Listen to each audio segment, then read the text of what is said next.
Apple iOS Store. Listen to us on the go. We're streaming live on Facebook and Twitter as well. The handle's 3FM927. Coming up this afternoon, expectations high as Finance Minister Ken Ofori-Atta presents Midday budget review. We'll hear from a cross-section of Ghanaians shortly. Bank of Ghana's own balance sheet, which is in a complete mess. Analysts are demanding a review of many of the expectations ahead of the presentation by the Finance Minister Ken Ofori-Atta. For many of the farmers as well, though, they say that farming inputs have increased exponentially, meaning cost of doing business has gone up as well. But this year, almost we had over 50% increase in cost of production. We have details of these stories, including some others, if you stay with us for the next 30 minutes.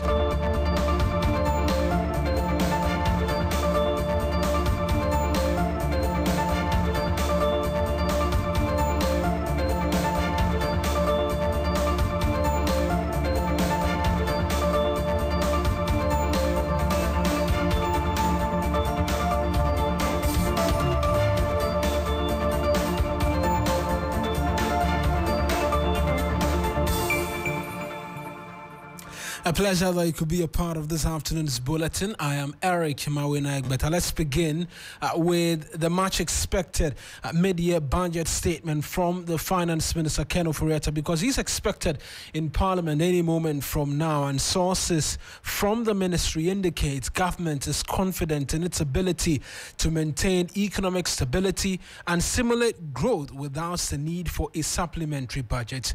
The review is expected to aim at solidifying economic measures in line with the post-COVID-19 program for economic growth. This is to be supported by the $3 billion extended credit facility agreement with the International Monetary Fund, that's the IMF, and government's eye on structural reforms outlined in the post-COVID-19 program for economic growth is a key indicator in achieving its economic objectives in areas such as reformation of the energy and cocoa sectors, debt management, inflation, tax policy and administration, amongst many other things. Well, amongst the many individuals who've been speaking ahead of the mid-year budget review is you, the ordinary Ghanaian from the street. And here's exactly what you've been telling us, even as the entirety of the country looks ahead to that big statement from the Finance Minister. So my expectation for the budget is that we hope that they'll use the budget for something that is going to bring an impact or that is going to improve the economy. As they said, they are going to increase or bring something or help increase the allowance of national service.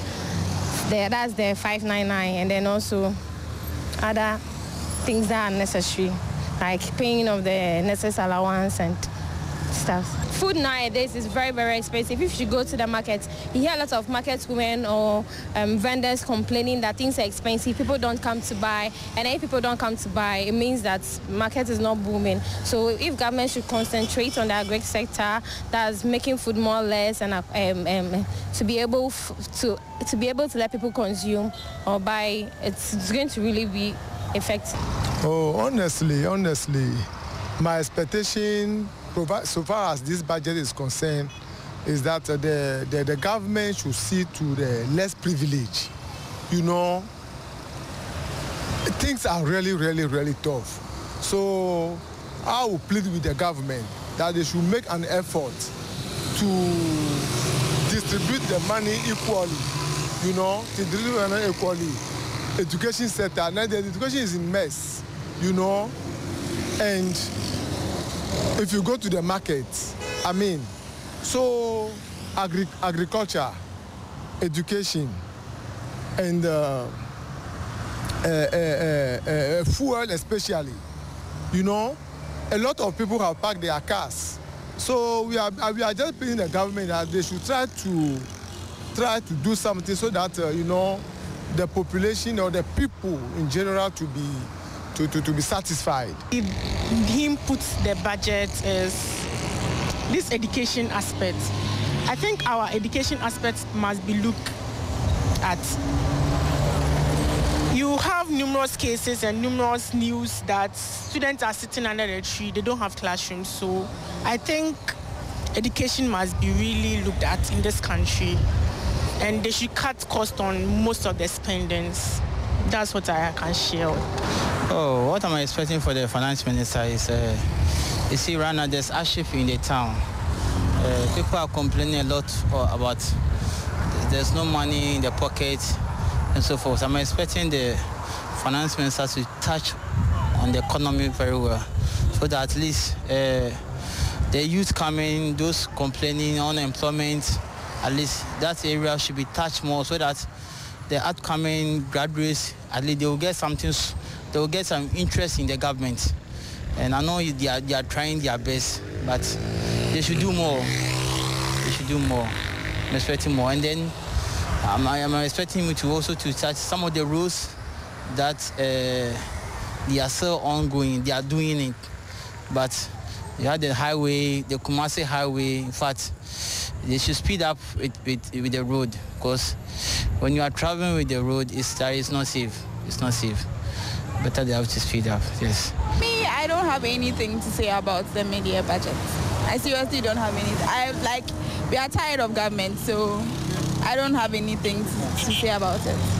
So just a cross-section of Ghanaians, quite a number of you share an expectation. The last person saying that they have zero expectation of the government and the finance minister when they appear before Parliament later this afternoon. We'll touch base a bit more on expectation from the financial sector and the agri sector as well. But let's take you to Parliament, where my colleague Komla Kluche is on standby for us. That's the venue where the finance minister will be presenting that mid-year budget statement. Let's get an understanding what the situation is like in the House. Kamala, many thanks for joining us this afternoon on the bulletin. Can you tell us if the House is seated, ready, at least waiting for the finance minister to come around? So the House business just started in the House just about 2 minutes ago.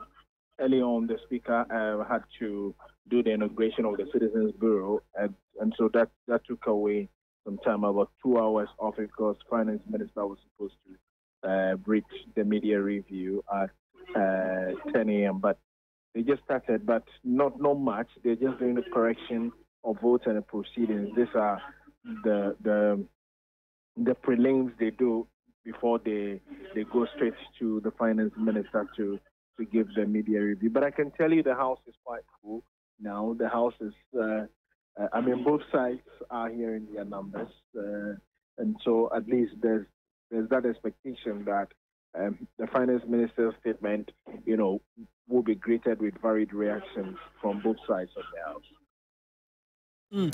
So a quite full House, and have MPs been speaking, sharing expectations as well with you? We know that the minister met them last Friday.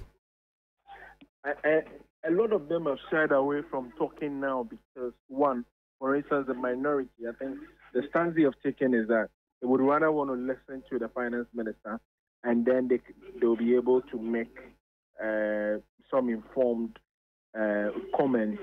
For the majority, for them, where we are now as a result of the difficult situation the country finds itself in terms of the crisis economically, they think that yes, indeed, the IMF has come a long way to help, but they are looking at solutions that the finance minister is actually going to be given. In the midst of the first tranche of the IMF funds that has come, and how they are able to meander through this difficulty. So for them, the expectation on the side of the majority is that of not just hope, but a revitalization of the economy and then businesses and all that. But if you speak on the quiet to members of the minority, for instance, who are yet to go on record, because they say that they are going to give a full-blown reaction to this after the finance minister is done, theirs is, of course, there's going to be absolutely no hope at all in this, because they know the situation already. And I mean, it's not going to be anything different that the finance minister is coming to give, especially where he's not even coming on emotion, but it's just a statement he's coming to make. So, of course, they see absolutely nothing really enthused about what the finance minister is coming to do. Right then, Kamala, I will be waiting as and when the minister does begin, get details there. That's Kamala Kluchi, is a parliamentary affairs correspondent, joining us on the telephone lines with what the House is looking like ahead of that big presentation by the finance minister. Well, of the many individuals who've been speaking is Joe Jackson. He's a financial analyst with Dalex Finance. He's been speaking to the current challenges within the Ghanaian economy, particularly on matters relating to the financials of the country, the debt situation and the likes. He spoke to Johnny Hughes on 3FM Sunrise. Another major area is our energy debt, which is growing because the recoveries are bad. Right. What are they going to do about that? The IPPs are still unhappy, even if they've received a little money. What's the plan for that? With the case of the IPPs, you can't go about the negotiation like they did with the domestic debt exchange, because the IPPs can just snap their fingers and turn off the power, and we are in darkness. So it will be interesting to hear from the finance minister how he's going to address that issue. There's also the issue of the cocoa sector, which is one of the biggest foreign exchange earners. Cocoa sector is in disarray. Financing for the cocoa sector has been decimated. What's happening? We're hoping to hear from him. I'm hoping personally that there's going to be an overhaul of the cocoa sector and cocoa board. There's also the looming issue of the financial sector. And there's no bigger evidence of that than what we've seen come out as the Bank of Ghana's own balance sheet, right, which is in a complete mess. Right, and it is representative of all that's happening in the financial sector now. Right. There's that the stability fund that was promised. When is it going to come on? What's going to happen? And so these are some of the key areas that we're looking at. Inflation is killing us, and we can't just keep on increasing monetary policy rate, hoping that it will affect inflation. When there's so much money roaming in the informal sector and even in people's homes, so that the monetary policy does not affect the money that is not in the banks. How are we going to rein in inflation, which is killing each one of us?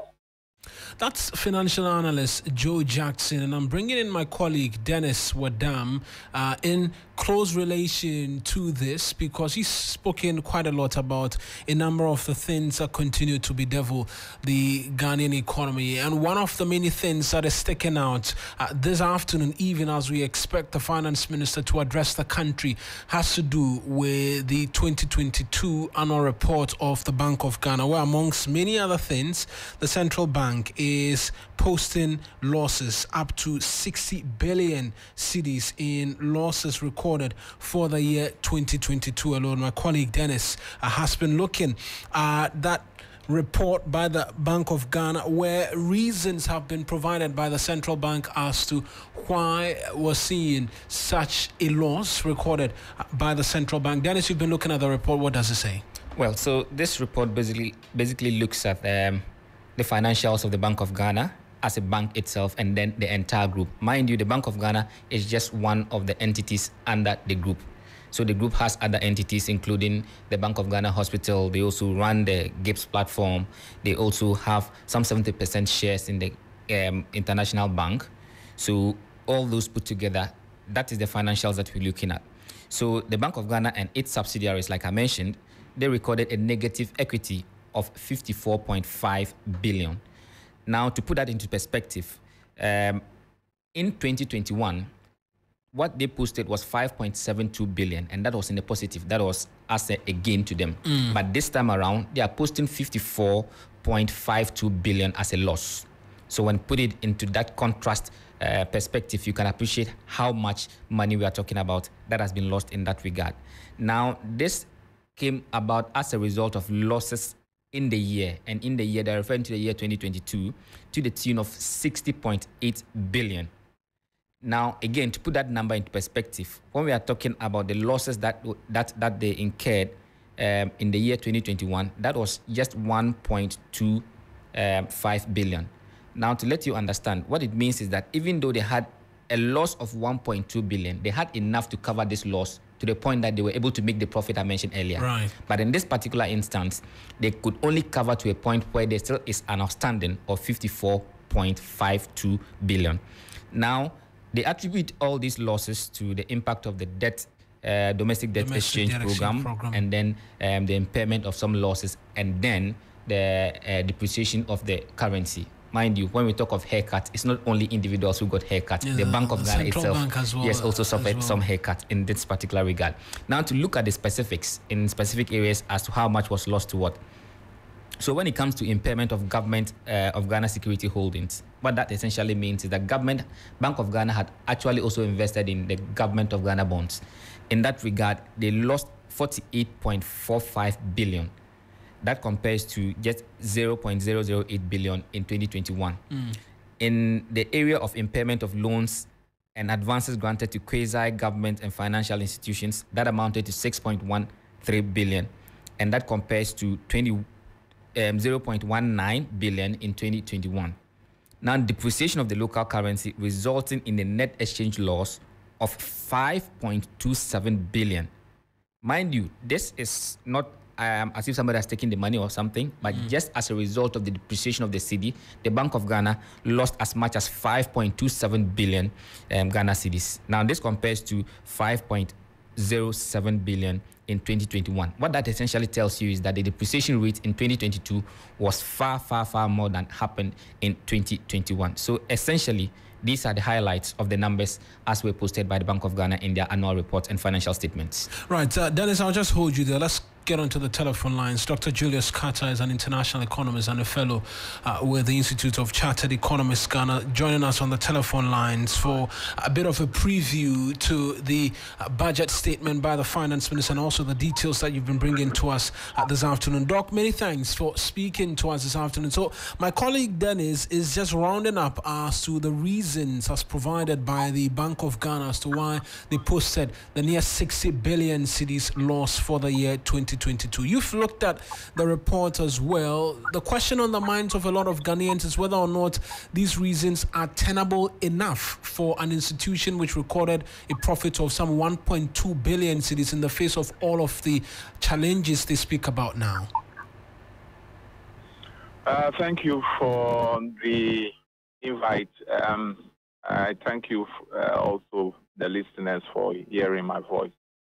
Well, taking it from the discipline of the Bank of Ghana, I think that good work has not been done because, one, if such a huge amount of money is getting missing in the system, or we have a loss through inadequate appropriations and positioning of financial status of this country, then I can tell you that the government has completely failed the people of Ghana as well.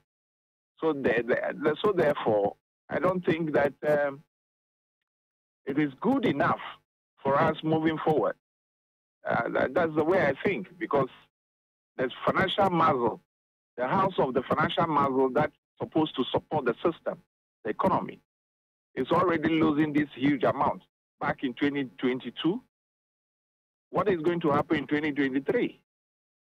And my expectation is that nothing good is going to come out, because the policies, you see, when you create too much money into the system, it's a cost. And also, if you don't take good care of the instruments or the bonds, it will cost the individual, it will cost government. So there must be a prudent way of managing the financial system of this country, I'm telling you. And if possible, there must be also a change in leadership for fresh ideas to come in to muzzle out these kind of problems. So quite interesting revelations you make there. So you say that based off on what it is that we've seen, the expectation for the finance minister is quite low, a sentiment that has resonated quite well with a number of the listeners who shared their thoughts with us ahead of today's presentation. But going ahead into this afternoon's presentation, one of the analysts we've been engaging, Joe Jackson, makes mention of the energy sector levy and the reforms that is required there. It's a subject that continues to come up every now and then because it continues to be a factor which sees our debt level rise. Are you expecting that we can get a final statement from the government as to how we begin to deal with the energy sector debt, for instance? Well, you see, my brother, the fact of the matter is that I've always been saying that governance is a total disciplinarian kind of if you don't discipline the system will give you a feedback which you will not, you cannot stand. The debt alone in the energy sector and mismanagement of the energy sector funds already shows that we cannot go that direction and be successful. What we need to do is to use the tools that will manage the energy sector very, very, very prudently, very, very, very seriously. You see, we are landing in a ditch because there are loopholes in the energy sector as well. If you form a company, a non-existent company, to manage an energy sector which belongs to ECG, which they are managing for so many years, and it couldn't work, what do you expect? You expect a loss. So this is the time we have to sit up. We need to sit up. Government must sit up.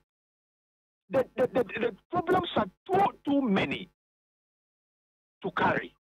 There are too many. If you go to energy sector, there's a problem there. If you go to financial sector, there's a problem there.